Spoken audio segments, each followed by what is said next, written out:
The stars had always been quiet. In 10,000 years of space travel, the Velrani Exploration Collective had mapped over 2 million star systems.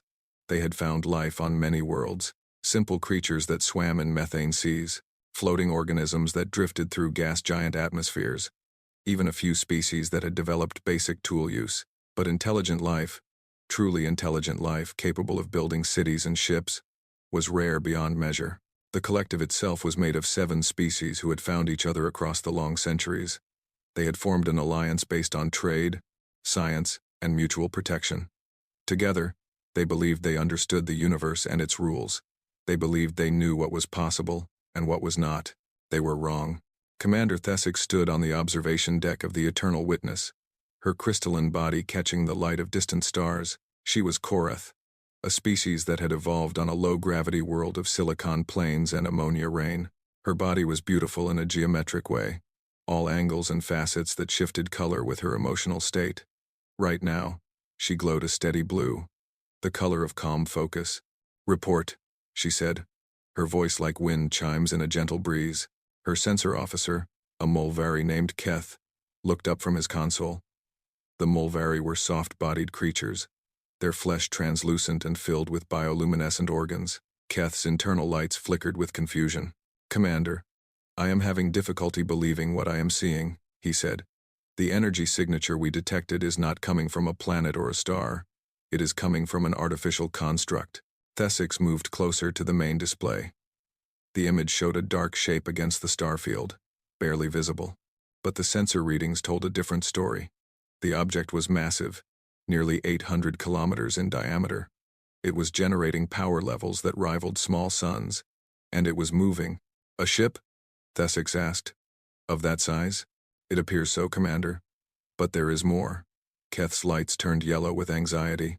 "I have traced the object's origin point based on its trajectory and speed. It came from the inner region of the galaxy, from a star system we have flagged as forbidden." The observation deck fell silent. Every member of the crew knew what forbidden meant. The collective had identified certain star systems as off-limits, places where conditions were so extreme that no sane species would ever evolve there.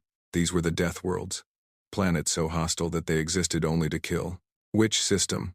Thesic asked, though part of her did not want to know. Keth checked his readings 3 times before answering. "Sol, the 3rd planet. Classification, Class 3 Deathworld. Oxygen-nitrogen atmosphere, extreme radiation from the parent star, tectonic instability, and a gravity well of 9.8 meters per second squared."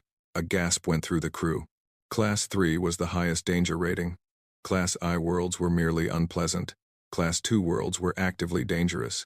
But Class 3 worlds were considered impossible for intelligent life. The conditions were simply too harsh. Evolution on such worlds produced only monsters, creatures built for violence and survival at any cost.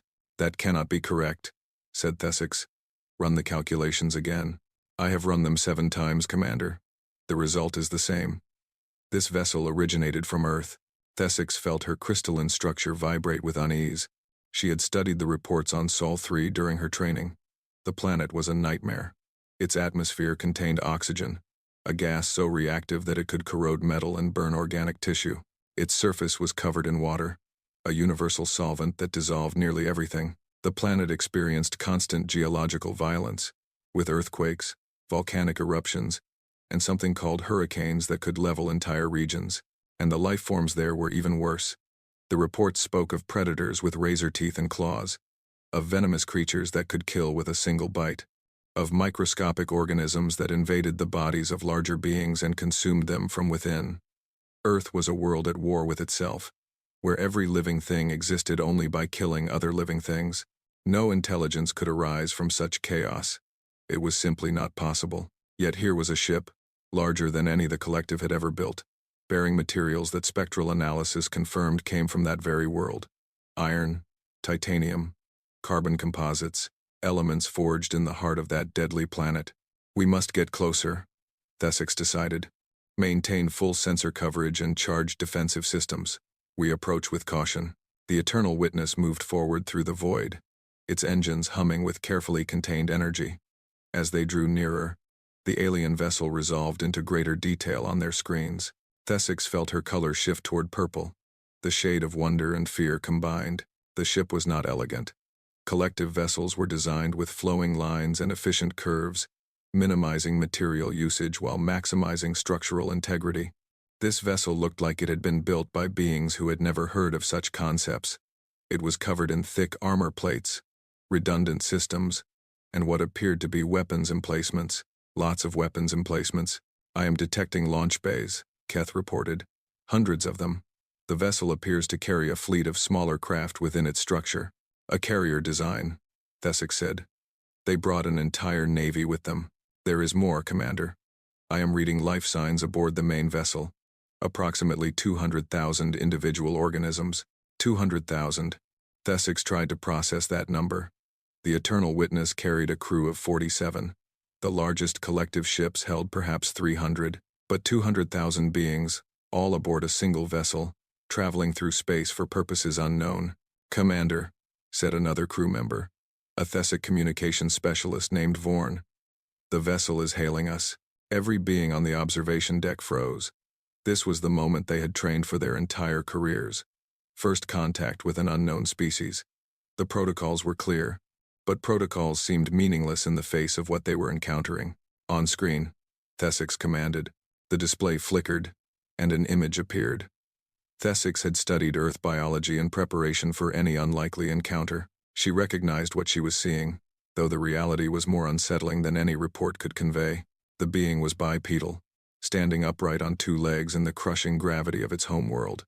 Its body was covered in some kind of fabric, presumably for temperature regulation or cultural reasons. Its skin was a brownish shade, stretched over a skeleton of calcium and a muscular system capable of incredible force output.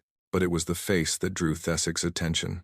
Two forward-facing eyes, the mark of a predator species, a nose and mouth positioned for efficient oxygen intake, and an expression that she could not read at all. The being's facial muscles arranged in some configuration that might have been threatening or welcoming or anything in between. "This is the United Nations ship Prometheus," the being said. Its voice was translated automatically by the ship's systems, though the original sounds were harsh and guttural, shaped by a mouthful of bone structures that could crush and tear. "I am Captain Elena Vasquez. We represent the people of Earth. We have traveled a very long way to find others like ourselves. Others who look up at the stars and wonder what is out there." Thesix took a moment to compose herself. She had to respond. The protocols demanded it. "This is Commander Thesix of the Velrani Exploration Collective," she said. "We represent an alliance of 7 spacefaring species. We greet you in peace and with curiosity." "Peace and curiosity," Captain Vasquez repeated. The muscles around her eyes contracted slightly, and her mouth curved upward. Thesix's database identified this as a smile, a human expression of pleasure or welcome, but the sight of those teeth, white and hard and designed for processing organic matter, made several crew members step backward. "We are very happy to hear that," the human continued. "We have been traveling for 80 years.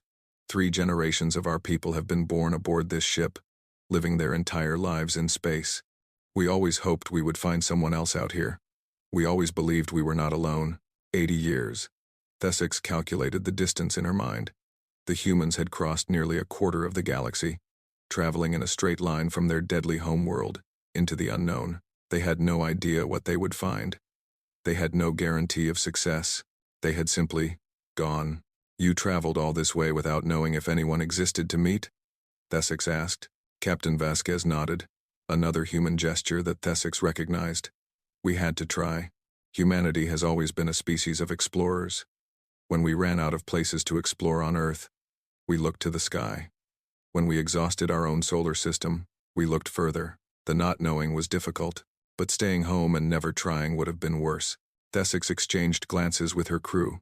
This was unprecedented. The collective species had achieved space travel only after centuries of careful development, building their capabilities step by step with the help of species who had come before. The humans had done it alone, with no guidance, no assistance, and no certainty of success. "We would like to learn more about your people," Thesix said carefully. "Would you permit a diplomatic delegation to visit your vessel?" Another smile from the human captain. "We would be honored, Commander." We have prepared quarters suitable for beings with different environmental needs. Please, come aboard. Let us begin what we hope will be a long and productive friendship." The communication ended, and Thesix turned to face her crew. Their colors and lights showed a mixture of fear, excitement, and disbelief. She understood completely. "Prepare the diplomatic shuttle," she ordered. "Full environmental suits and armed escorts. We are going aboard." Keth's lights flickered nervously. "Commander, is that wise? These beings come from a Class 3 Deathworld. Their very existence violates everything we understand about evolution and survival. They could be dangerous beyond our ability to comprehend." "They could be," Thesix agreed. "But they have crossed the galaxy simply to say hello. They have been waiting 80 years for someone to talk to. I do not believe they have come all this way to harm us. With respect, Commander, you do not know what they believe. You do not know what drives them." Thesix moved toward the exit, her crystalline body catching the light one more time. "Then I will go and find out. That is why we are explorers, Keth. To find answers to questions we do not yet know how to ask." The diplomatic shuttle launched from the Eternal Witness an hour later, carrying Thesix and a team of 5 specialists from different collective species. As they approached the Prometheus, the true scale of the human vessel became apparent. It was not just a ship, it was a world unto itself, a mobile habitat carrying an entire civilization through the stars. Thesix saw lights in windows, suggesting living spaces within the massive structure. She saw what appeared to be parks, or green spaces, visible through transparent domes. She saw smaller vessels moving around the exterior, performing maintenance or patrol duties. The humans had not simply built a transport. They had built a home. The shuttle entered a docking bay that could have held a dozen collective cruisers with room to spare.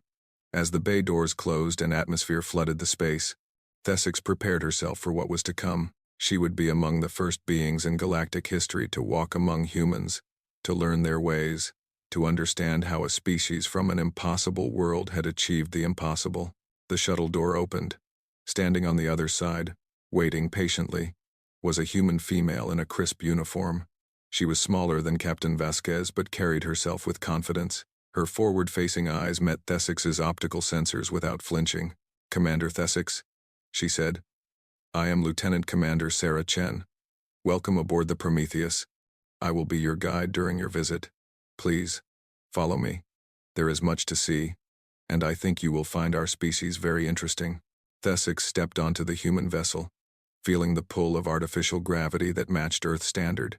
The weight was crushing compared to her home world, but her suit compensated automatically. She looked at the human standing before her, this being from a world of nightmares who spoke of friendship and welcome. "I believe I already find you interesting, Lieutenant Commander," Thesix said. "I look forward to learning more." Sarah Chen smiled, showing her teeth in that predator's gesture of welcome. "Then let us begin." And so, in a docking bay aboard a vessel that should not exist, crewed by a species that should not have survived, the first true meeting between humanity and the galaxy began. Neither side knew where it would lead. Neither side could predict what would come, but both sides hoped, and sometimes, hope was enough to bridge even the greatest of distances. The corridors of the Prometheus stretched before them, like the tunnels of some vast underground city. Thesix walked alongside Lieutenant Commander Sarah Chen, her crystalline body humming with the effort of processing everything she was seeing. Behind her, the other members of the diplomatic delegation followed in varying states of shock and wonder. "The ship is divided into 24 major sections," Chen explained as they walked. "Each section is largely self-sufficient, with its own power generation, life support, food production, and residential areas. If one section suffers a catastrophic failure, the others can seal off and continue functioning." "You designed your vessel to survive its own destruction?" asked Keth, his bioluminescent organs flickering with disbelief. Chen glanced back at the Mulvari with what seemed like amusement. "We designed it to survive anything. That is how humans think. We always ask ourselves what could go wrong, and then we plan for it. The Prometheus can lose half its sections and still maintain life support for the remaining population. We can seal bulkheads, redirect power, and reroute critical systems in minutes." Thesix noted that the corridors themselves reflected this philosophy. Every few hundred meters, thick doors stood ready to close at a moment's notice. Control panels lined the walls at regular intervals. Emergency supply stations were visible at every junction. The humans had built their ship expecting disaster and refusing to die because of it. They passed a large window that looked out onto an interior space. Thessic stopped, her optical sensors struggling to process what she was seeing. Inside the chamber was what appeared to be a forest. Trees rose toward artificial lights that mimicked a sun. Plants covered the ground in shades of green that seemed almost aggressive in their vitality. And moving among the vegetation were humans, walking on paths or sitting on benches, children running and playing in the open space. "This is Biodome 7, Chen said. "We have 12 such domes throughout the ship, each containing a different Earth ecosystem. Forests, grasslands, wetlands, even a small desert section. They provide food, oxygen generation, and psychological comfort for our people. You brought your Deathworld with you," Thessic said quietly. Chen's expression shifted in a way that Thessic's could not quite interpret. "We brought our home with us. I understand that Earth seems terrifying to you. But to us, it is beautiful. Those trees provide shade on hot days and release oxygen for us to breathe. Those flowers attract insects that pollinate our crops. Every piece of that ecosystem exists in balance with every other piece. A balance built on death and consumption," Keth pointed out. "Yes," Chen agreed without hesitation. "Life on Earth exists by consuming other life. Plants grow in soil made from dead organisms. Animals eat plants or other animals. When those animals die, their bodies feed the soil that grows new plants. It is a cycle, an endless loop of death and rebirth. We are part of that cycle, and we have made peace with it." They continued walking, deeper into the ship. Thessic noticed that the humans they passed looked at the delegation with curiosity but not fear. Some smiled and waved. Children pointed and asked questions of their parents. There was no alarm, no panic at the sight of alien beings walking through their home. "Your people do not seem afraid of us," Thessic observed. "Why would they be afraid?" Chen asked. "We have been waiting our whole lives to meet someone else. Finding you is a dream come true, not a nightmare." They entered a medical facility, where Chen had arranged for them to learn more about human biology. A doctor named Marcus Webb greeted them, a tall human with dark skin and kind eyes. He led them to a display screen showing a diagram of the human body. "I understand you have questions about our physiology," Webb said. "I will try to answer them as simply as possible." Thessic stepped forward. "Your species breathes oxygen. Our records indicate that oxygen is a highly reactive gas, corrosive to most materials, and toxic to most life forms. How do you survive?" Webb nodded as if he had expected this question. "Oxygen is dangerous. That is true. But our bodies have evolved to use that danger. We breathe in oxygen and use it to burn fuel at the cellular level, generating the energy we need to survive. The process creates waste products that we exhale. It is called respiration." "You burn fuel inside your bodies?" Keth sounded horrified. "In a sense, yes. Our metabolism is essentially a controlled combustion process. It generates heat, which is why humans maintain a constant internal temperature of approximately 37 degrees Celsius. We are warm-blooded, carrying our own heat source wherever we go." The delegation exchanged uneasy glances. The idea of beings that generated internal fire, that breathed corrosive gas and used it to power themselves, was deeply unsettling. But Webb continued his explanation with the calm demeanor of a teacher instructing students. "Our bodies are also remarkably durable," he said. "Human bones are made of calcium phosphate, a material that is both strong and flexible. We can survive falls that would shatter more rigid structures. Our skin is a self-repairing barrier that heals when damaged. Cut a human, and the wound will close on its own within days or weeks." "Self-repair?" Thessic asked. "You regenerate damaged tissue?" "To a degree, yes. We cannot regrow limbs like some Earth creatures can, but we heal remarkably well. Broken bones knit back together. Damaged organs can partially restore themselves. Even our brains have limited capacity for rewiring around injured areas."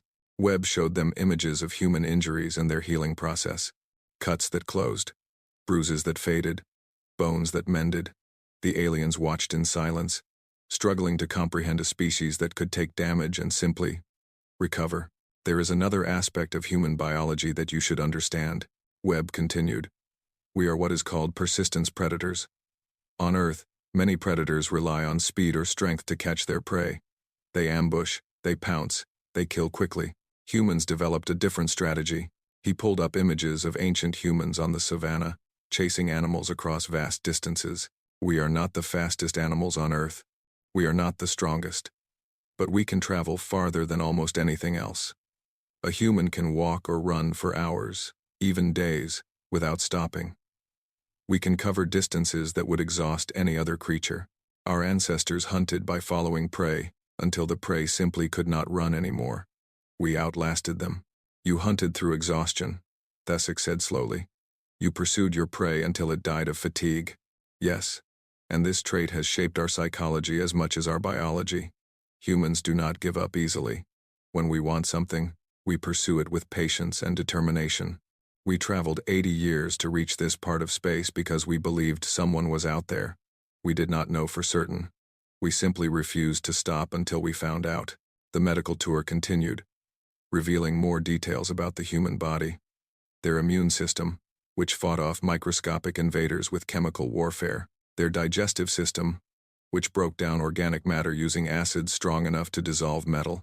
Their nervous system, which transmitted pain signals to warn of damage and pleasure signals to reward beneficial behavior.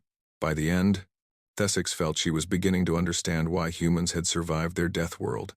They were not merely resistant to danger. They were built to overcome it, to absorb punishment and keep moving forward, to heal and adapt and persist no matter what the universe threw at them. But there was one more aspect of human nature that she needed to understand, something that seemed even more impossible than their physical capabilities. Tell me about your social structure, she said to Chen as they left the medical facility. How do 200,000 humans live together without conflict? Chen laughed, a short burst of sound that showed her teeth. Who said there is no conflict? Humans argue all the time. We disagree about politics, religion, art, science, the best way to prepare food. We have debates and disputes, and sometimes we even yell at each other. But you do not kill each other? Not on this ship, no. We have laws and systems to resolve our disputes peacefully. But that was not always true for our species. Human history is filled with violence, with wars that killed millions and left civilizations in ruins. Thesic felt her crystal structure vibrate with alarm. You are a violent species? Chen stopped walking and turned to face the commander directly. Her expression was serious now, her eyes meeting Thesic's optical sensors with intensity. We can be violent, she said. That capacity lives within us. Our ancestors needed it to survive on Earth, to fight off predators and compete for resources. But we have another capacity too, the capacity for cooperation, for empathy, for love. Love? The word translated imperfectly, carrying emotional weight that Thesic could not quite grasp. It is what we feel for each other, Chen explained. Humans form bonds with one another, connections that make us care about each other's well-being. Parents love their children and would die to protect them. Partners love each other and build lives together. Friends love each other and provide support in difficult times. Even strangers can feel compassion for one another, a desire to help someone they have never met. She gestured around them at the corridor, at the humans walking past, at the children playing in distant chambers. 200,000 humans live on this ship because we love each other. Not always as individuals, but as a community. We take care of each other because that is who we choose to be. The violence in our nature is still there, but we have built something stronger. We have built a society where cooperation matters more than competition, where helping others is valued more than hurting them. Thesic considered this information carefully. A species capable of terrible violence, who had chosen instead to build and cooperate. A predator species that had learned to channel its aggression into protection rather than destruction. Why did you leave Earth? She asked. If you had built such a society, why abandon it? Chen resumed walking, leading them toward another part of the ship. We did not abandon it. Earth is still there, still home to billions of humans. But we needed to grow. Our population was expanding. Our resources were being stressed. And beyond the practical reasons, we had a deeper need. The need to explore, to discover, to find out what else existed in the universe. They entered a large chamber that Thesic realized was a school. Young humans sat at desks, listening to a teacher explain mathematical concepts. The children ranged in age from very small to nearly adult. all learning together. These children were born in space, Chen said softly. They have never seen Earth except in pictures and videos. The ship is their home, the only one they have ever known. But we teach them about where we came from. We teach them our history, our mistakes, our triumphs, and we teach them that somewhere out there, they might find others to share the stars with. A young girl noticed them watching and waved enthusiastically. Thesix found herself raising a crystalline limb in response, a gesture of greeting that seemed to delight the child. She is not afraid of me, Thesix observed. Why would she be? You are the most exciting thing that has ever happened in her life. You are proof that the universe is bigger and more wonderful than she imagined. She will remember this moment forever. They spent hours touring the ship, seeing more of the human world within a world. They visited farms where food was grown in carefully maintained conditions. They saw factories where machines built and repaired equipment. They observed a hospital where injured humans received care, their remarkable bodies being helped along in their healing process. And everywhere they went, they were greeted with warmth. Humans smiled and waved, asked questions and offered answers. They were curious about the aliens, eager to learn about other species, excited at the prospect of no longer being alone in the universe. As the tour neared its end, Thesix found herself in an observation lounge with large windows looking out at the stars. Chen stood beside her, both of them silent for a moment. I do not understand your species, Thesix admitted. You come from a world that should have destroyed you. You carry violence in your nature, yet choose peace. You traveled for 80 years into the unknown, hoping to find someone to talk to. Nothing about you makes sense according to everything I have been taught. Chen smiled.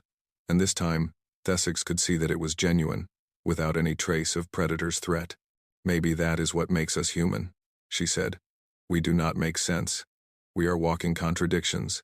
We are capable of terrible things and beautiful things.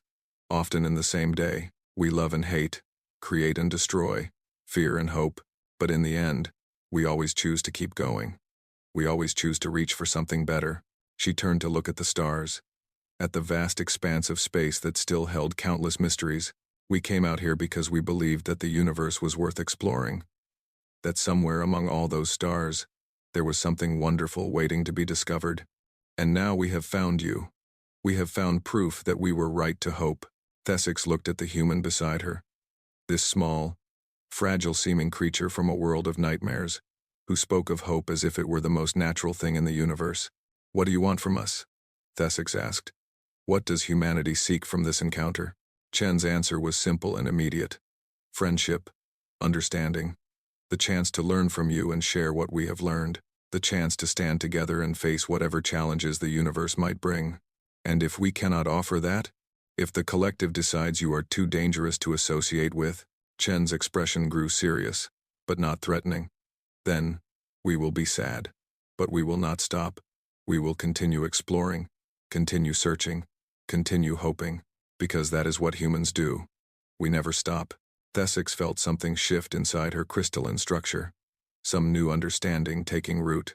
These humans were not simply survivors, they were dreamers, reaching across the void with open hands and hopeful hearts. They were impossible, but they were here, and perhaps that was the most important lesson of all.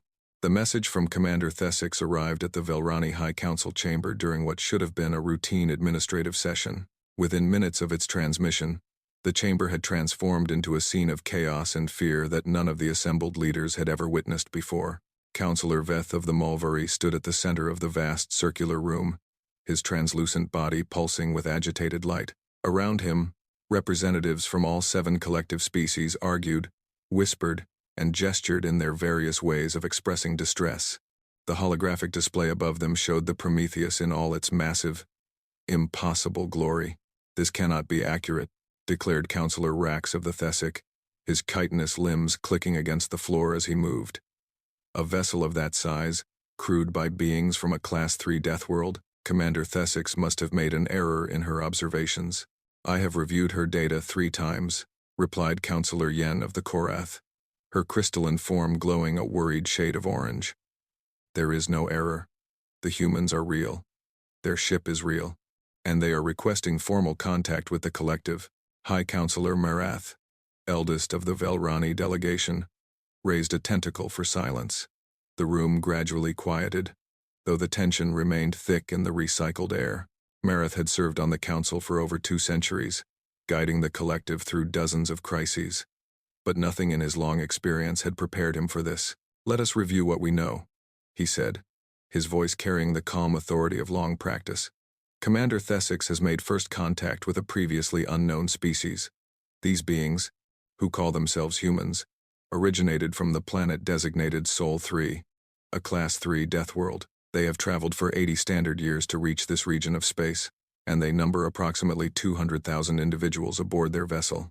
He paused, allowing the facts to settle over the assembled leaders. "They have expressed no hostile intent. They have welcomed our diplomatic team aboard their ship and shared information about their biology, history, and culture. Commander Thesix reports that they seem genuinely interested in peaceful relations with the collective." "Seemed genuinely interested," interrupted Admiral Koss of the militant faction, stepping forward from his position along the wall. The admiral was Thesic, a species known for their military prowess and cautious nature. His compound eyes reflected the holographic display as he spoke. "Commander Thesix has spent less than 2 days among these creatures. How can she possibly know their true intentions?" "A fair question," Marath acknowledged. "But we must consider all perspectives. The scientific faction, I believe, has been analyzing the data sent by the Eternal Witness." Chief Scientist Laura of the Hyson moved to the center of the chamber. The Hyson were tall and thin, their bodies adapted for their homeworld's low gravity and high atmospheric pressure. Laura's forearms manipulated a data tablet as she spoke. "The human ship is remarkable," she began, her voice carrying a tone of genuine amazement. "Their technology is different from ours in almost every way. Where we have developed elegant, efficient systems, they have built redundant, over-engineered ones. Their power generation is crude but incredibly robust. Their life support can sustain their population even if half the ship is destroyed. Their structural design prioritizes survival over all other considerations. As would be expected from a Deathworld species," Admiral Koss said. "They are built for conflict and destruction. Their entire evolutionary history is one of violence and death." "That is only partially accurate," Laura replied. "Yes, Earth is a violent world. Yes, humans evolved as predators. But they also developed sophisticated social structures, complex languages, and artistic traditions. Commander Thesic's reports describe a society that values cooperation, education, and what the humans call love." The word did not translate well into any collective language, and confused murmurs spread through the chamber. Laura continued, trying to explain. "It appears to be a form of strong emotional bonding between individuals.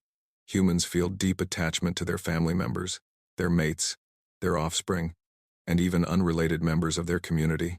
This attachment motivates them to protect and care for each other, even at personal cost." "A pack bonding instinct," said Counselor Rax dismissively. "Many predator species develop such traits to coordinate hunting. This seems to be more than that," Laura said. "The humans aboard the Prometheus have maintained their society for 3 generations without significant internal conflict. They have developed democratic systems for making decisions, educational institutions for their young, and cultural practices that emphasize mutual support. Whatever their biological origins, they have chosen to build something beyond mere survival." High Counselor Marath listened carefully, his ancient mind weighing each piece of information. The chamber had grown quieter as the scientific report continued, though the tension remained. "What of their military capabilities?" Admiral Koss asked. "Surely the scientific faction has analyzed their weapons systems." Laura's forearms shifted uncomfortably. "We have. Their weapons are concerning. Not because they are sophisticated, but because they are devastatingly direct. The humans employ kinetic weapons that accelerate solid projectiles to extreme velocities. They have nuclear devices capable of destroying entire cities, and their ship carries what appears to be a fleet of smaller combat vessels, each armed with similar weapons. They came prepared for war, Koss said grimly, as any sensible species would when traveling into unknown territory. Or they came prepared to defend themselves, Counselor Yen countered, which is a reasonable precaution for any explorer. We equip our own vessels with defensive systems, do we not? The argument that followed lasted for hours. The militant faction, led by Admiral Koss, argued that the humans represented an existential threat to the collective. They were a predator species from a world designed to produce killers. Their technology, while crude, was more than capable of causing massive destruction, and they had arrived at the edge of collective space, with a population large enough to colonize new worlds. The diplomatic faction, led by Councillor Yen and supported by the Velrani delegation, argued for caution and continued engagement. The humans had made no aggressive moves. They had shared information freely. They had expressed genuine interest in peaceful relations. To respond with hostility would be to provoke the very conflict they feared. The scientific faction remained largely neutral, though Chief Scientist Laura repeatedly emphasized the potential benefits of cultural and technological exchange. The humans had developed solutions to problems that the collective had never faced. Their redundancy-focused engineering, their biological healing capabilities, their psychological resilience could all offer valuable insights. As the debate continued, new information arrived from Commander Thesix. She reported on her extended conversations with Lieutenant Commander Chen and other human officials. She described the human educational system, where children were taught to question and explore rather than simply accept. She described their arts, their music, their literature, forms of expression that revealed a species of deep emotional complexity. And she reported something else, something that gave even the most hawkish members of the council pause. The humans knew they were frightening. They understood that their biology, their history, their very existence was terrifying to other species, and they were taking deliberate steps to minimize that fear. They moved slowly around the aliens. They explained their actions before taking them. They showed their teeth less and kept their voices soft. They were trying not to scare the collective representatives. This suggests self-awareness and empathy, Chief Scientist Laura noted. They recognize that their nature might disturb others, and they are actively working to accommodate those concerns. This is not the behavior of mindless predators. Admiral Koss was unconvinced. Or, it is the behavior of intelligent predators who know how to manipulate their prey. We cannot assume their intentions based on a few days of careful behavior. We must consider what they might do if they feel threatened, if resources become scarce, if their population continues to grow. What would you have us do? High Counselor Marith asked. Attack them without provocation? Destroy 200,000 beings, including their children, because we fear what they might do? I would have us prepare for the worst while hoping for the best, Koss replied. We should maintain a defensive posture, keep our fleets ready, and monitor the humans closely. If they prove themselves trustworthy over time, we can gradually relax our vigilance, but we cannot afford to be naive. The debate continued for 3 more days. Messages flew between the council chamber and the Eternal Witness, seeking more information, clarifying details, testing hypotheses. The humans cooperated fully, answering every question, opening every part of their ship to inspection, sharing their history with brutal honesty. They did not hide their violent past. They told the council about their wars, their atrocities, the terrible things humans had done to each other throughout their history. They explained how close they had come to destroying themselves with nuclear weapons and environmental destruction. They admitted their flaws openly, without excuse or justification, but they also told of their triumphs, the movements for peace and justice, the scientific discoveries that had transformed their understanding of the universe, the artists and philosophers who had imagined better ways to live, the ordinary people who had sacrificed for their communities, who had chosen kindness over cruelty, who had built bridges across differences that seemed impossible to overcome. We are not perfect, Captain Vasquez said in a direct address to the council. We have never claimed to be. We carry darkness within us, the legacy of our evolution on a harsh world. But we also carry light. The choice of which to embrace is one we make every day, as individuals and as a species. We have traveled across the galaxy because we chose light. We chose hope. We chose to believe that the universe held friends we had not yet met. Her image filled the council chamber. This small human female who spoke with such conviction and passion. Her forward-facing predator eyes looked directly at the assembled leaders, challenging them to see beyond their fears. We offer you our hand in friendship, she continued. We offer our knowledge, our resources, our willingness to help in whatever way we can. We ask only that you give us a chance to prove ourselves. Judge us by our actions, not by the accident of our birth. We cannot change what we evolved from, but we can choose what we evolve into. When the transmission ended, the chamber was silent. High Counselor Marath rose slowly, his ancient body showing the weight of the decision before him. "We will take a preliminary vote," he announced. "Not a final decision, but an indication of where each faction stands. Those in favor of continued peaceful engagement with the humans." Counselor Yen raised her crystalline limb, followed by the rest of the diplomatic faction and several members of the scientific faction. Chief Scientist Laura added her support after a moment of consideration. Those in favor of defensive posture and limited contact? Admiral Koss raised his appendage, joined by the core of the militant faction.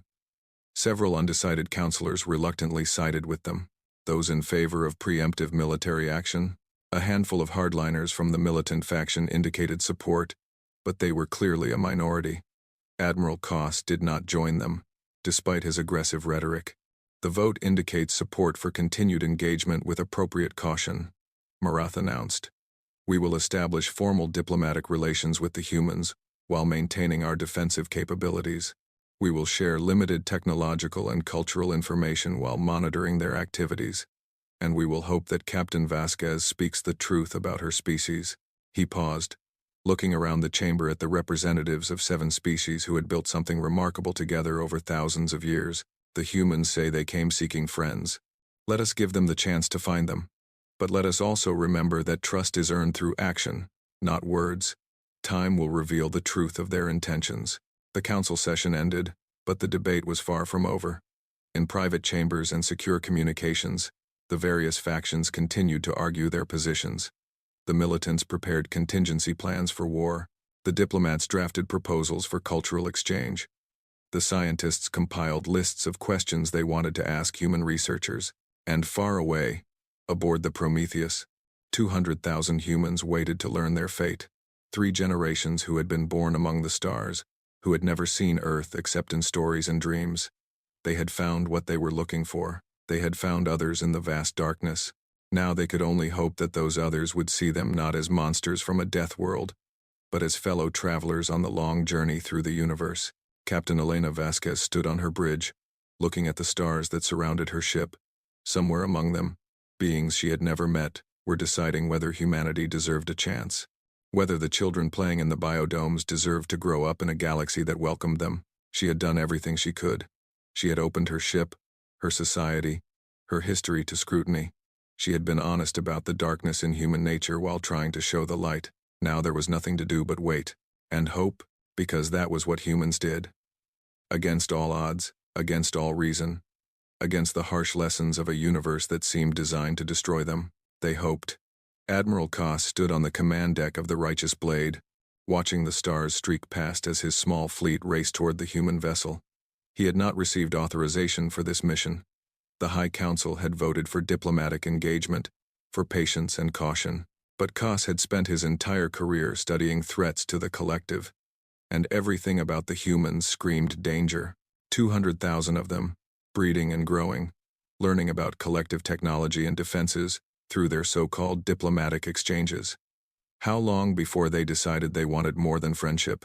How long before their predator instincts overcame their diplomatic masks? Koss would not wait to find out. He had gathered 3 warships crewed by loyal officers who shared his concerns. They would arrive at the Prometheus, issue demands for surrender, and neutralize the human threat before it could grow.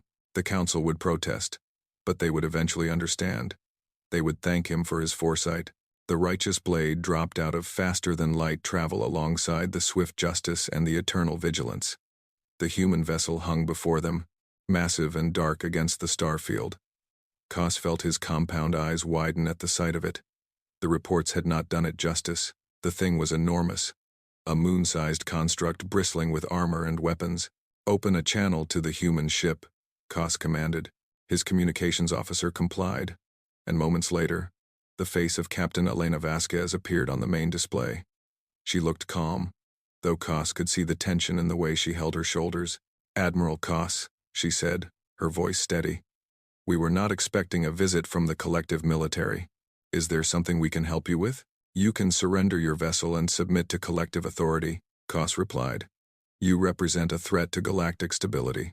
Your population will be relocated to a supervised colony, where your activities can be monitored and controlled. Vasquez's expression did not change, but something shifted behind her eyes. Cos recognized it, though he had never seen it in a human before. It was the look of a predator assessing a threat. "I see," she said quietly. "And if we refuse, then we will be forced to take action. Your vessel, while impressive, cannot withstand the combined firepower of 3 collective warships. Surrender is your only logical option." A long moment of silence followed. Vasquez seemed to be consulting with others off-screen, though the channel remained open. When she turned back, her face was set in hard lines. "Admiral, I want you to understand something. We have spent 80 years traveling through space, hoping to find friends among the stars. We have opened our ship, our history, our culture, to the collective in good faith. We have done nothing to threaten you or anyone else. And now you come here with weapons armed, demanding that we surrender our freedom." She leaned forward, her predator eyes fixed on the camera. "We do not want to fight you. We came here seeking peace, and that is still what we want. But we will not surrender. We will not allow our children to be taken to some supervised colony where they can be controlled. If you attack us, we will defend ourselves." "You cannot win," Cos said, though a flicker of doubt crossed his mind. The human's certainty was unsettling. "Perhaps not," Vasquez agreed. "But we can make you pay a price you never imagined. Humans have been fighting for survival since we first stood upright on the savannas of Earth. We have faced predators with claws and teeth, diseases that killed millions, ice ages that should have wiped us out. We are still here. We will always be here. And we will not go quietly." Cos cut the channel and turned to his tactical officer. "Target their main power systems. We will disable them and force compliance." The 3 collective warships opened fire simultaneously. Energy beams lanced through space toward the Prometheus, striking its hull in brilliant explosions of light. Cos watched with satisfaction as the impacts registered on his sensors. The satisfaction lasted approximately 2 seconds. The human ship absorbed the first barrage like a stone absorbing raindrops. Its layered armor, designed to withstand asteroid impacts and cosmic radiation, dispersed the energy across its surface. Warning lights flickered across the massive vessel, but it remained intact and functional. And then it responded. Cos had studied the theoretical capabilities of human weapons. Kinetic accelerators, nuclear devices, something called railguns that propelled solid metal at enormous velocities. But reading about them and witnessing them were very different things. The Prometheus seemed to come alive. Hundreds of weapon emplacements that had been dormant activated simultaneously. Point defense systems tracked incoming fire with machine precision, and from launch bays across the ship's surface, smaller vessels began to emerge like angry insects from a disturbed hive. The first railgun round hit the Swift Justice before Cos could give any orders. It was not an energy weapon that could be deflected or absorbed. It was a solid chunk of metal moving at a significant fraction of light speed. The round punched through the warship's shields as if they did not exist, then tore through the hull in a spray of debris and atmosphere. "Evasive action," Cos shouted. But his fleet was not designed for this kind of combat. Collective ships were built to fight other collective ships, using energy weapons and shields that followed predictable rules. The humans had no such limitations. They fought with mass and momentum, with the brutal physics of impact and penetration. The Eternal Vigilance launched a full salvo of missiles, trying to overwhelm the human defenses through sheer numbers. The Prometheus point defense systems tracked each missile individually, destroying them with focused fire before they could reach their target. The few that got through exploded against armor plating that barely registered the damage. Another railgun round struck the Vigilance, crippling its main engines. The ship began to drift, powerless and helpless. The Swift Justice was still bleeding atmosphere, its crew struggling to seal breaches and restore power. And the human fighters were closing in, fast and maneuverable, each one carrying weapons that could gut a collective vessel. Cos realized with cold certainty that he had made a terrible mistake. He had underestimated the humans, dismissed them as primitives with crude technology. But there was nothing crude about what he was witnessing. The humans fought with the efficiency of beings who had spent their entire evolutionary history learning how to kill. "Admiral," his communications officer said, voice trembling. "The human vessel is hailing us." Cos expected threats, demands for surrender, perhaps gloating over their victory. He steeled himself for whatever cruelty the predators would inflict. Captain Vasquez appeared on screen again, and her expression made Cass's compound eyes widen in confusion. She looked not triumphant, but sad. "Admiral, your fleet is disabled. You cannot win this fight. But we do not want to destroy you. We do not want to kill anyone. Stand down your weapons and allow us to render assistance to your damaged ships." Cass stared at the display, unable to process what he was hearing. "You want to help us?" "Yes. Your people are dying aboard those ships. Let us help them." "Why would you do that?" "We attacked you." Vasquez's expression softened slightly, though her eyes remained hard. "Because that is who we choose to be. We could destroy your fleet. We could kill everyone aboard. But what would that accomplish? More fear, more hatred, more reasons for your collective to see us as monsters." She shook her head slowly. "We came here to make friends, Admiral. That does not change because some of you decided to shoot first. Stand down. Let us help your wounded. And then, let us try again to build something better." Cass looked at his tactical display. The Swift Justice was losing atmosphere faster than the crew could seal breaches. The Eternal Vigilance had lost life support on 3 decks. His own ship, the Righteous Blade, had taken less damage but was now surrounded by human fighters that could destroy him at any moment. He had no choice. But more than that, he found himself wanting to believe the human, wanting to understand how a species capable of such devastating violence could choose mercy at the moment of victory.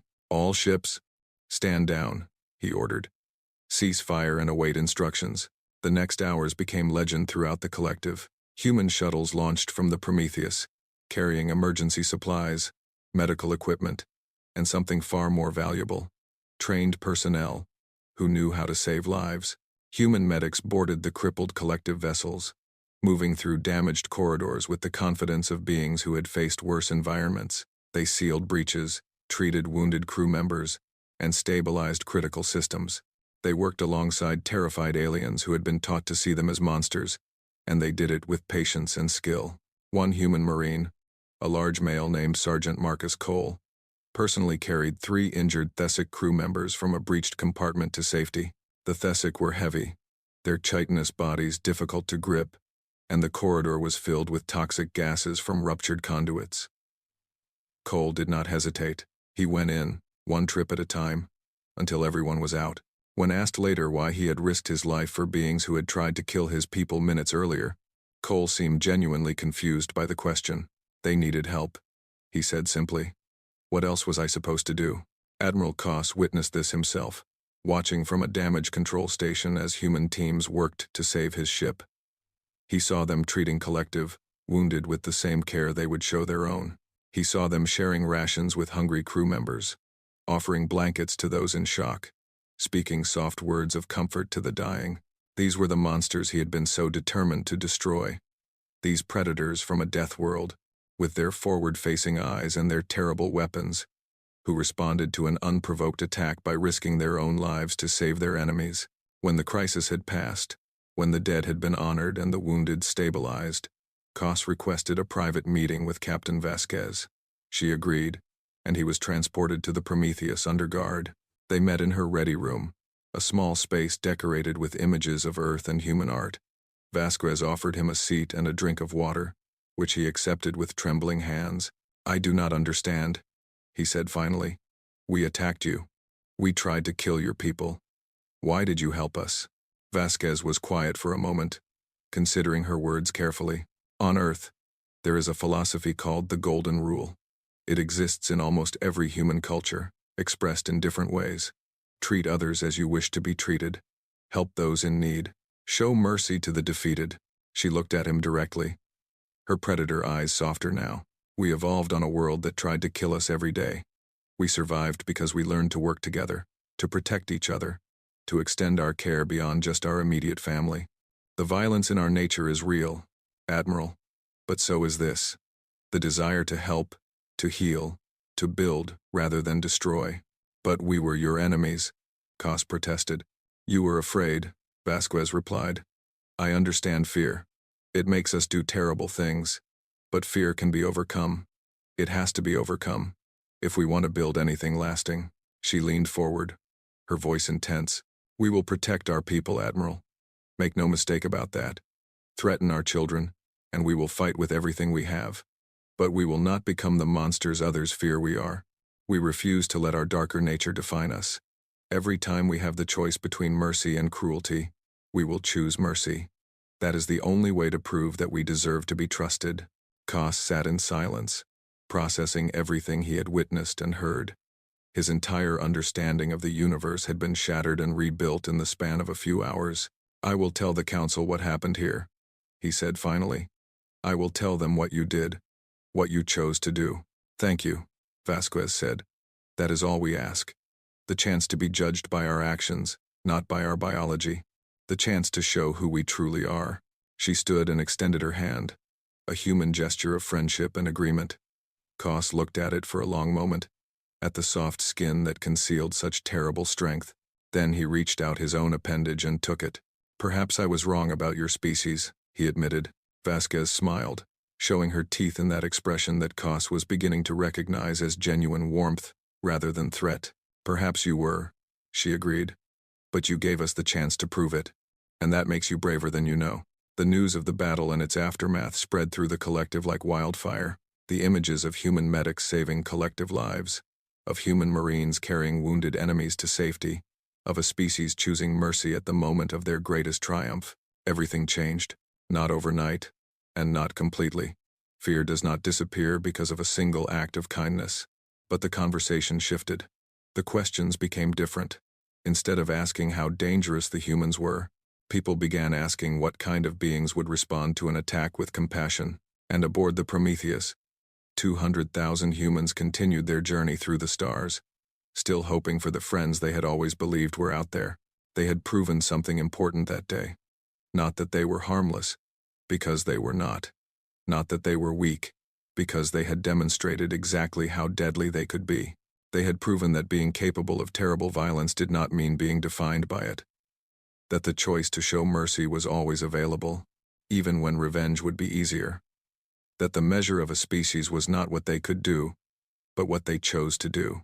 The predators from the Deathworld had chosen to be healers, and the galaxy would never see them the same way again. 5 years had passed since the battle that changed everything. Commander Thesix stood on the observation deck of her new ship, the Unity, watching as a fleet of vessels moved in formation through open space. Half the ships bore the elegant curves of collective design. The other half displayed the blocky, armored practicality of human engineering. Together, they represented something that would have seemed impossible a decade ago. The galaxy had changed since that day when 3 warships attacked the Prometheus and discovered that monsters from Deathworlds could choose to be merciful. The change had not come easily or quickly. There had been debates, protests, entire political movements dedicated to keeping humans at arm's length. But the images of human medics saving collective lives had proven too powerful to ignore. The High Council had voted, after much deliberation, to offer humanity provisional membership in the collective. Not full status. Not yet. Trust was still being built, one interaction at a time. But the humans were no longer outsiders looking in. They were part of something larger, contributing their unique perspectives and capabilities to the great project of civilized existence. Thesix had requested assignment as liaison officer to the human fleet. Her superiors had been surprised by the request. Why would a promising Korath commander want to spend her career among Deathworlders? But Thesix had seen something in the humans that she could not forget, a potential that went beyond their terrifying biology. The Prometheus had continued its journey, though it no longer traveled alone. A small flotilla of collective ships accompanied it now, carrying diplomats, scientists, and curious citizens who wanted to learn more about the impossible species. Cultural exchange programs had begun, with humans visiting collective worlds and collective citizens touring the vast corridors of the human generation ship. The results had been both expected and surprising. Humans adapted to alien environments with remarkable ease, their flexible biology allowing them to survive conditions that would challenge most species. Their children learned collective languages quickly, their pattern recognition abilities proving useful for deciphering complex grammar, and their creativity, their ability to see problems from unexpected angles, had contributed to several breakthrough discoveries in fields ranging from medicine to engineering. But the surprises were what truly marked the first years of contact. Human music, with its complex rhythms and emotional depth, had become popular among several collective species. Human literature, with its exploration of moral ambiguity and personal struggle, challenged readers to consider perspectives they had never imagined, and human cooking, despite being based on the consumption of organic matter, had developed a following among adventurous aliens willing to try synthesized versions of Earth cuisine. Thesix had tried something called pizza during a cultural exchange event. She was still not certain how she felt about the experience, but she had to admit that the combination of flavors was intriguing. Today, however, was not about cultural exchange. The combined fleet was responding to a distress call from a collective colony on the edge of known space. A geological catastrophe had struck the planet, triggering earthquakes and volcanic eruptions that threatened millions of lives. The colony's own resources were overwhelmed, and they had called for help. The humans had volunteered immediately. Not because they were obligated to, not because they would gain anything from the effort. They had simply heard that people were in danger and decided to help. "All ships report ready for relief operations," said Lieutenant Commander Chen, who had become one of Thesix's closest colleagues over the past years. The human had risen through the ranks quickly, her diplomatic skills and calm demeanor making her invaluable in the complex negotiations of collective politics.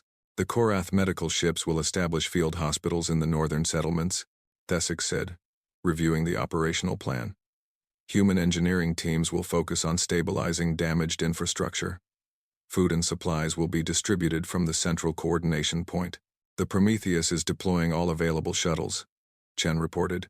"We have 3,000 volunteers ready to assist with evacuation and rescue operations." Thesix glanced at the tactical display, watching as human shuttles launched from the massive generation ship. 3,000 volunteers from a population of 200,000. More than 1% of their entire society had chosen to risk their lives helping strangers on a world they had never seen. "Why do so many wish to help?" Thesix asked. "This planet is not their home. These people are not their family."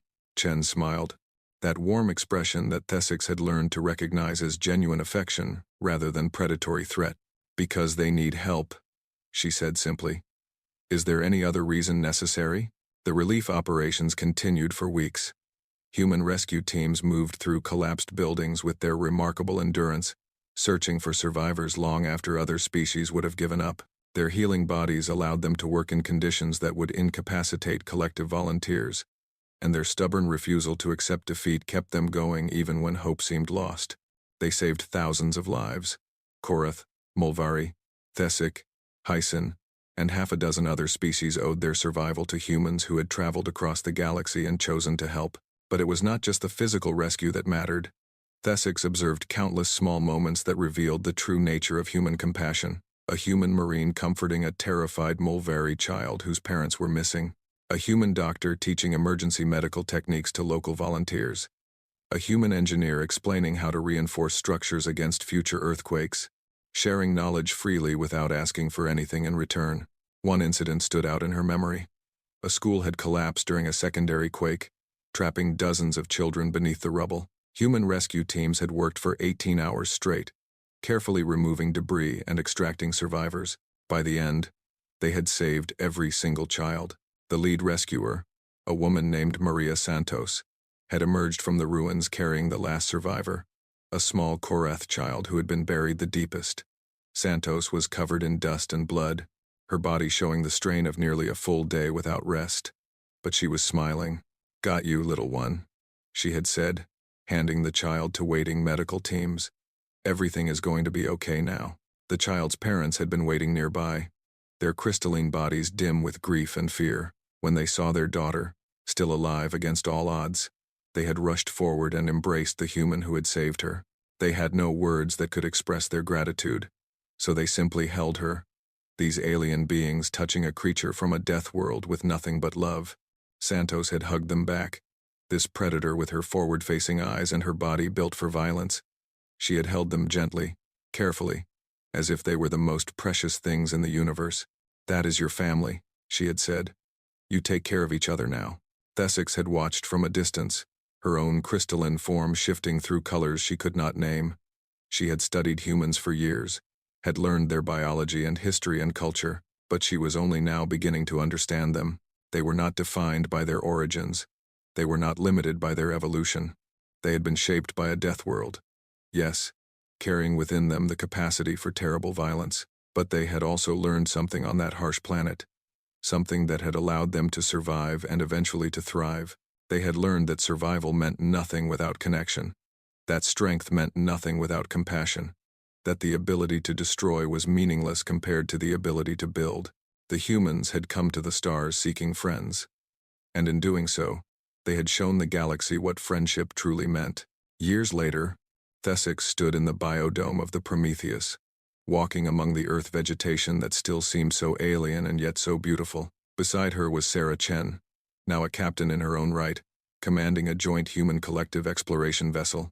The two of them had become close friends over the years, an unlikely pairing that had surprised everyone except themselves. Thesix had found in Chen a kindred spirit, someone who shared her curiosity about the universe and her belief that different species could learn from each other. Children played in the artificial forest around them, a mixed group of humans and Korath and several other species who had been born aboard the Prometheus or the ships that now traveled with it. They chased each other through the trees, their laughter mixing in the recycled air. "Do you remember when we first met?"